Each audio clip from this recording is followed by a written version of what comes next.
This Week in Startups is brought to you by Wink. Incredible quality and exceptional value. Try Wink, TRYWINC.com/twist to get $20 off your first order now, plus complimentary shipping. Trywink.com/twist. And ShipStation.com.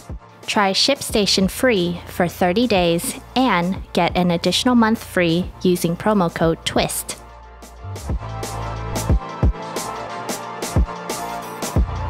So my first speaker is Esther Dyson. Come on up, Esther.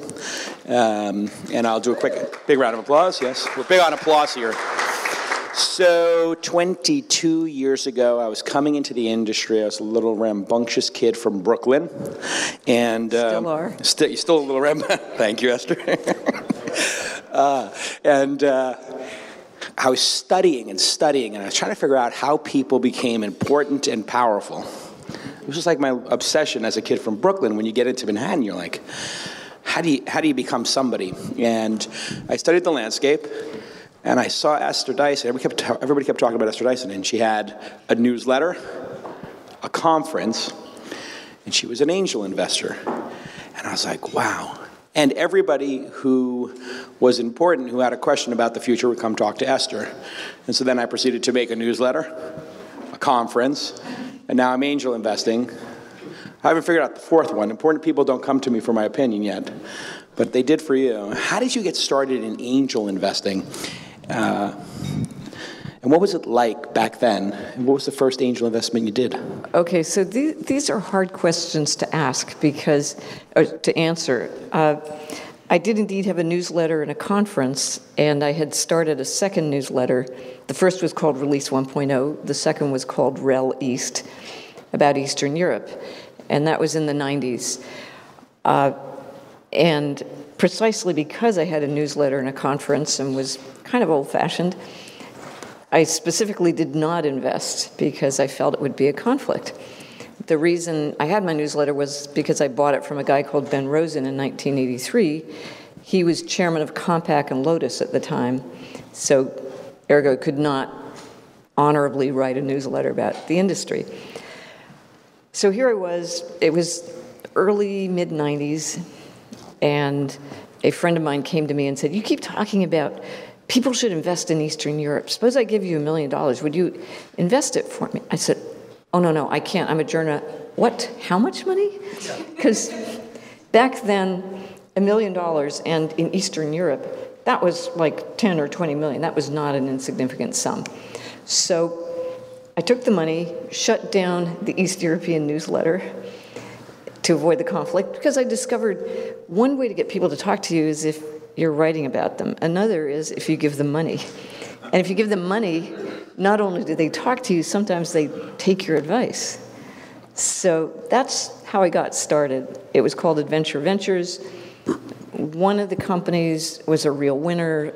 Scala, they all kind of morphed into different things. It was typical VC/angel. Yeah, 3 of them just kind of disappeared without a trace. But 2 of them turned into something that keeps returning odd bits of money. And how quaint is it to think about how we looked at the media 20 years ago, 30 years ago in terms of conflict, given today when it seems like the whole goal of media is to see how conflicted and integrated you could make these stacks? It's true, but so there's, what I like to say is there's the church of media, and then there's the religion of transparency in journalism. And I'm still an altar boy for journalism. Still hoping that something comes out of that. You know some things about Russia that we all don't, having spent a ton of time there. And I don't want to have a whole conversation about Russia, but it's kind of like... It's like Trump. It just invades. It invades everything, exactly. And we both kind of spent a lot of time in New York during the time when Trump was also infecting the city. Yes, metaphor's going to have to stop. What is your take on Russia's influence, if you had to bet or is this standard operating procedure, what they're doing with the Trump family, and this revelations of meetings and quid pro quo and getting compromising information? What have you learned working over there? Because how many people have been to Russia? I'm curious. So that's actually a surprising number. It looks like about, 15%. How many speak Russian?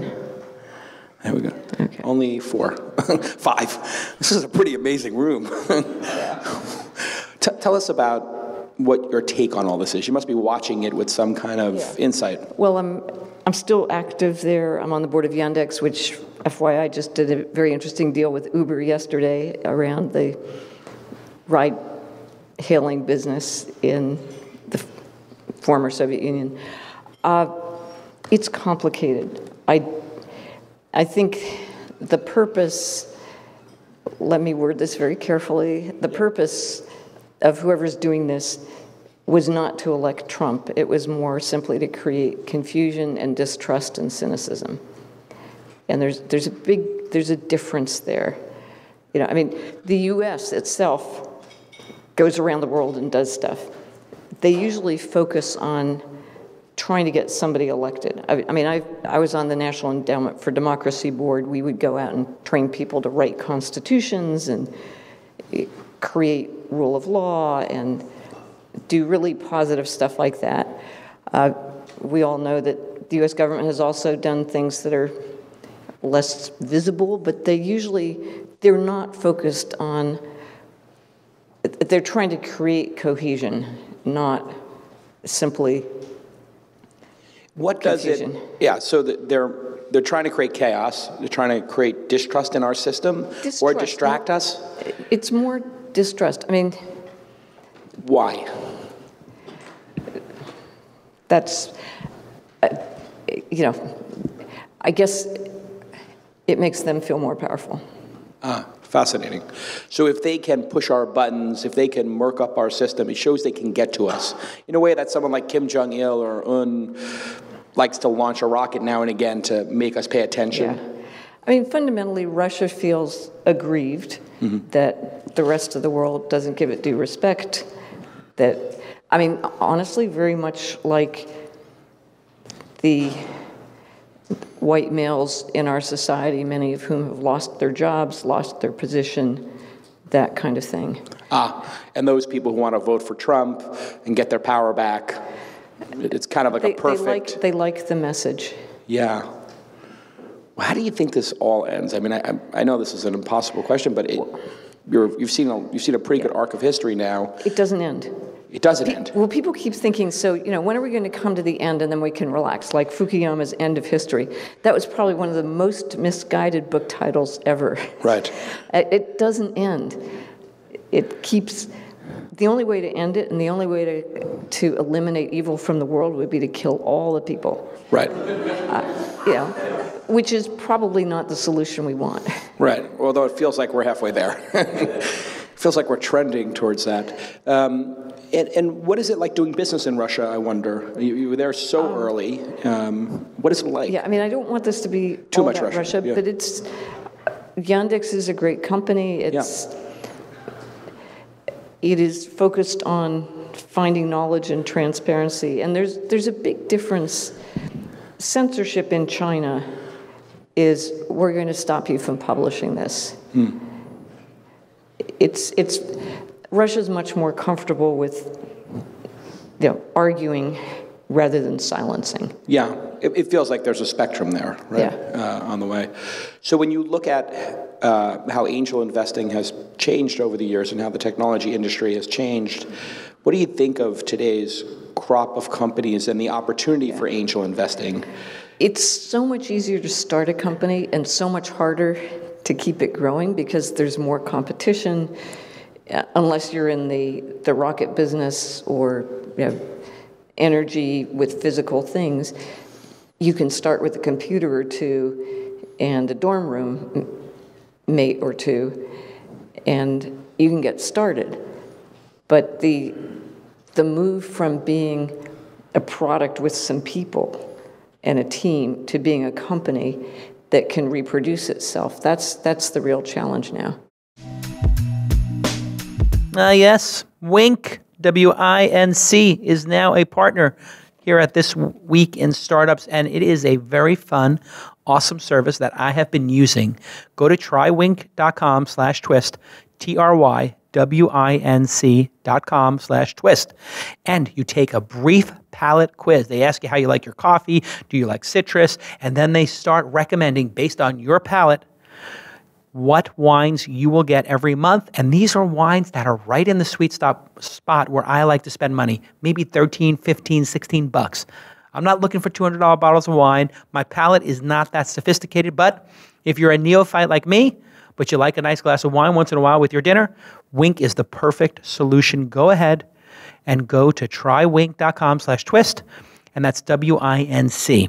Bottles start just at $13. You get 100% satisfaction guarantee. You will never pay for a bottle you don't like. And you know, these direct-to-consumer brands, it's amazing because they really care about keeping you on the service. They don't want churn. They want to earn your loyalty, and they want you to tell your friends. So they always have that great money-back guarantee. You're going to be satisfied. So that's it. Go ahead and trywinc.com/twist, trywinc.com/twist, and get $20 off your first order and complimentary shipping. Yes. Go ahead and try Winc. Okay, let's get back to this amazing episode. We had a big discussion yesterday about two topics that we've seen maybe 4 or 5 false starts. VR/AR and AI. I can distinctly remember Jaron Lanier and Mark Pesce running around with VR and ML and a couple of swings at bat. We'll take that one first. It feels like we're making some pretty massive progress here. Do you think it becomes a massive, either of those, VR or AR, become massive consumer phenomenons in the next, let's call it 5 years? Well, I mean, I think those are technologies. They're not, it's like talking about electricity. Yeah. It's going to be ubiquitous. The challenge is figuring out how to use it effectively to do something in particular. AI to me, honestly, is not that useful of a distinction. Everybody's going to be using AI, but until they use it for something in particular, it's, and there are AI development kits, there's a lot of stuff down there, but the first time AI was around, it was very different from what it is today. It was mostly expert systems, logic models. Now, much more focus on neural nets and pattern recognition.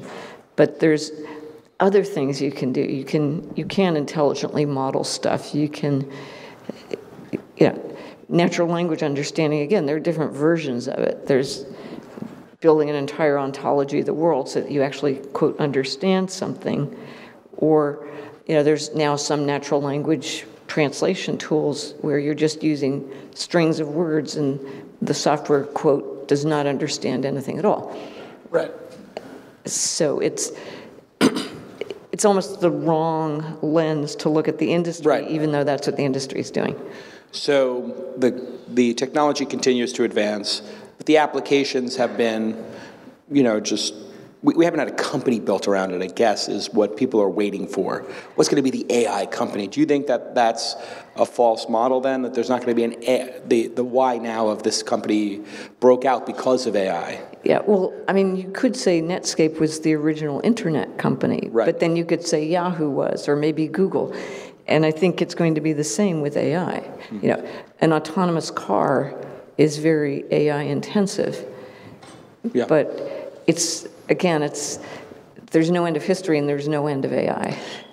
How close do you think we are with the self-driving car phenomenon? You have people who think this is 15, 25 years out, and you have another group of people who are thinking, like, we kind of got this solved. It's just a matter of regulation in the next 3 or 4 years. So, where do you sit? How many of you here do not drive? Do not drive regularly, let's say. Right? You mean like don't have a driver's license? I don't have a driver's license. Right. I'm a New Yorker. Right. So. Do you ever get tempted to get one?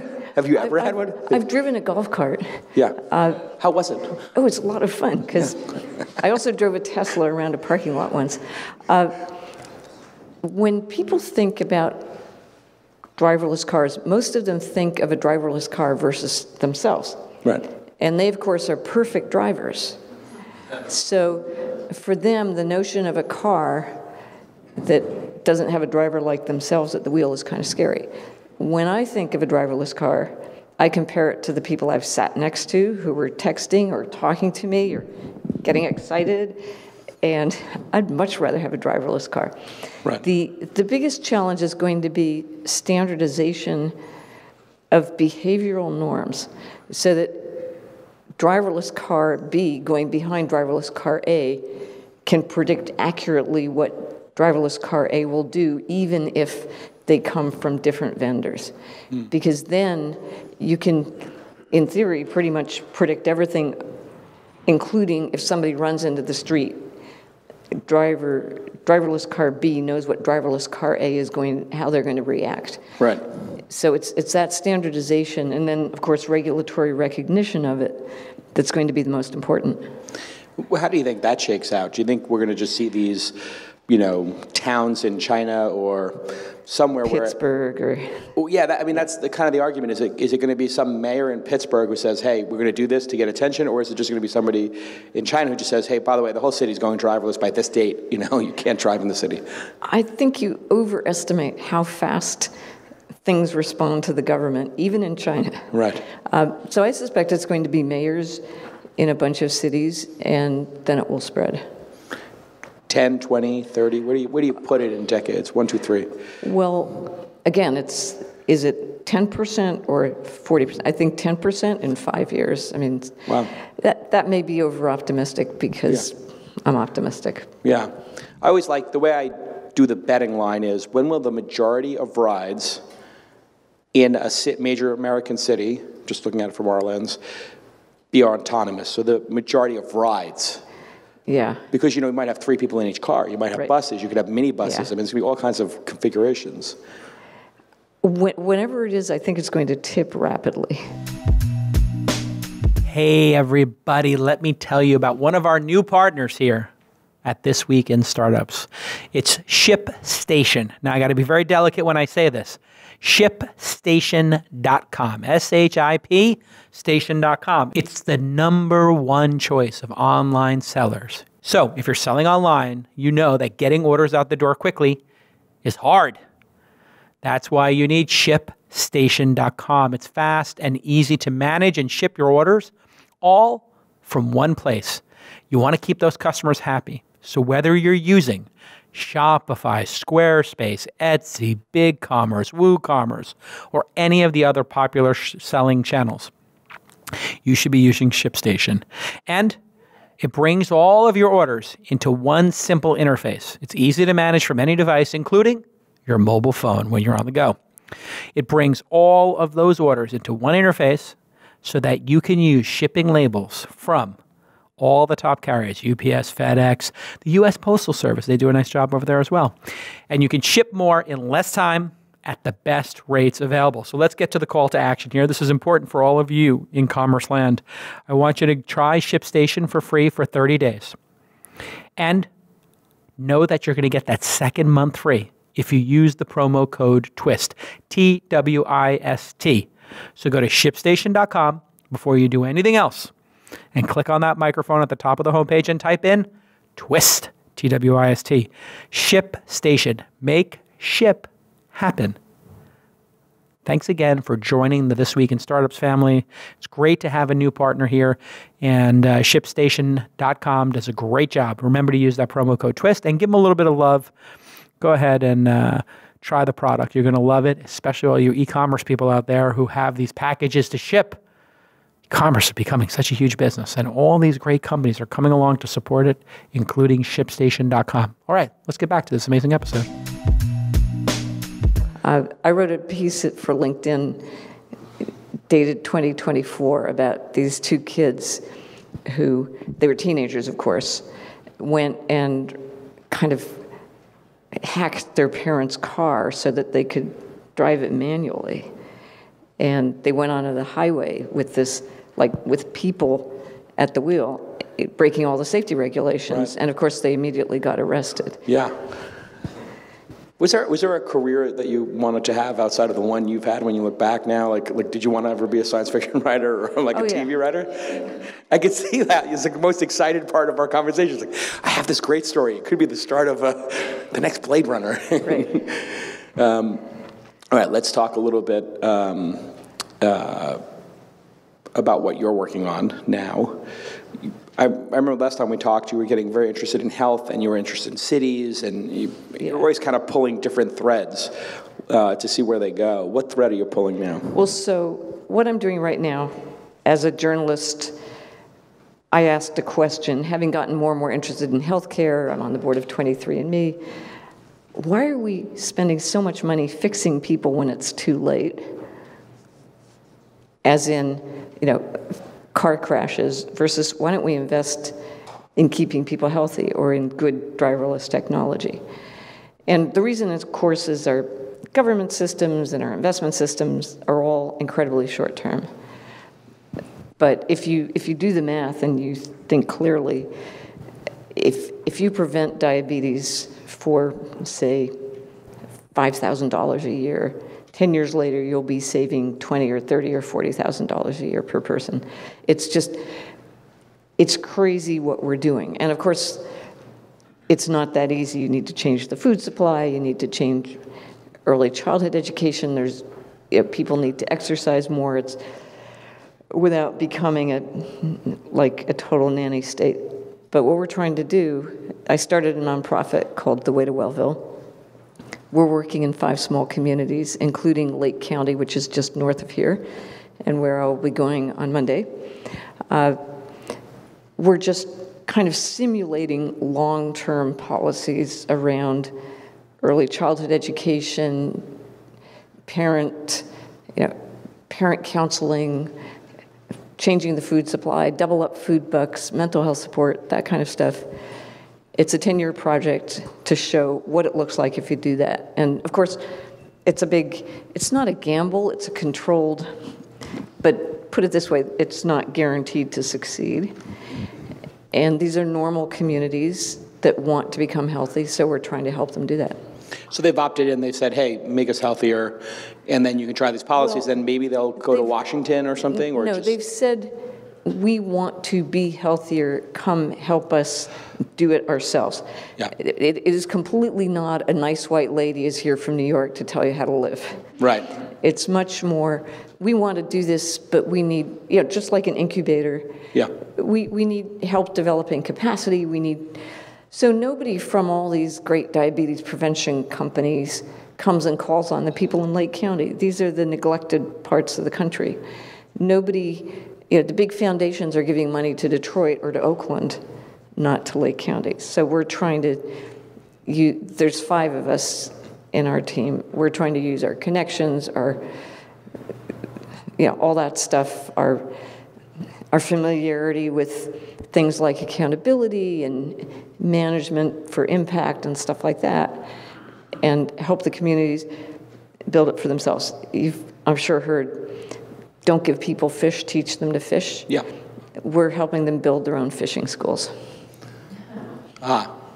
So if this succeeds, what happens? You take the lessons learned, the best practices, and open source them? And well, they're open source now. I mean, right. We are not doing anything someone couldn't do themselves right now. And in fact, Scranton is kind of Wellville number 6. It's not so much they're copying us, but we're both doing the right thing. But in order, Bill Gates has probably fostered more entrepreneurs than anybody, because they looked at him and they said, he might have gone to Harvard, but he's kind of geeky. I could do that too. Yeah. We need women and people of color likewise to create more role models. When I bought my newsletter, I looked at Ben Rosen and thought, he's handsome, he's rich, he came from Morgan Stanley, he's a guy, but he's a human being. I could run this thing too, and that's what inspired me to do it. So seeing that other communities have done it, if those jokers in Lake County did that, we could too. So that's one, it's the community itself. And second, yes, it is government policies on paying for diabetes prevention. So my long-run hope, as someone who, in theory, studied economics, is we can price the costs of sugar, the costs in terms of health and long-term disease and all that, into food products. And so some things cost more. We can also price the benefits of education and health, and there's a lot of issues around people not having jobs. But football coaches, diabetes coaches, gym teachers, teachers in general, kindergarten people, they should all be paid double or triple what they're getting if you look at the long-term impact of what they're doing on people's overall health and on the economy. It would be a better investment. We would recoup it if we hired and paid them better. Right. Or hired better and paid better. If we and trained them better. I mean, we need to start investing in people. We're investing in machines, we're investing in all this other stuff. But employers typically now look for experienced people rather than having apprenticeship programs. And society needs to invest in children so that the adults are more capable of taking care of themselves and of not being manipulated by all this stuff that you guys are developing. Yeah. Come online, it's addictive, yes. Yeah, it seems like that got away from us, didn't it? Yeah. I mean, it is amazing how much effort is put into of really intelligent people are putting into getting another 10 basis points of people to click the next ad versus solving obesity. And how much of healthcare do you think, in this crisis that we're in, is directly related to obesity, sugar, diabetes, et cetera? Is that our biggest one now? There was a really interesting piece in the New York Times, which of course referenced a study, and it basically said people typically don't die of diabetes or obesity, but people who have those conditions die sooner of something else.